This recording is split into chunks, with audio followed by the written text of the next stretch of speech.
o'zlari yaxshilar sal dag'allar. O'zlari yaxshilar sal pulga qattimlar. Nima qilib masalan yetsak bo'ladi? Bitta yo'li bor buni. Yo'llar ko'pi, bittasi shu. Ro'molingizni qattiq qilib bog'laysiz ovqat qilishdan oldin, ma'mur tushib ketib qolmasligi uchun uni turgan. Ovqatni bismillah deb boshlamaysizda, kimnidir o'sha go'shtni misolkaga tashlab qilasiz, piyoz artasiz, kartoshka artasiz, qovurasiz. O'zi shunga loyiq edi, o'shaning uchun qaytib keldi. O'zi o'shaning uchun o'sha. Nima deb o'ylaysiz, shu ovqat yegan odam sizdan qizg'anadimi keyin? Shu ovqat yegan odam karim bo'lib qoladimi? Halim bo'lib qoladimi shu ovqat yegan odam?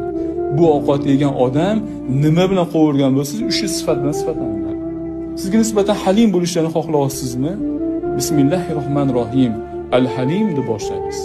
Al-Halim, Al-Halim, Al-Halim deb qo'rvasiz o'tganda ham Al-Halim deb berdingiz. Shu narsani ko'p takror qilsangiz, bu kishida halimlik sifati paydo bo'ladi. Karim bo'lishni xohlayapsizmi? Shuni ayting. Nima xohlayapsiz? So'rang. Qalblarni ochishni xohlayapsizmi? Robbimizdan Al-Fattah degan ismlari bor, zikr qilinglar. Aytishadi, bitta bismillah ayol 40 ta namozxonni namozdan chiqarib olishi xavfi bor. Bitta bismillah bilan taom qiladigan ayol 40 ta benamozni namozxon qilib qo'yishi mukofoti bor.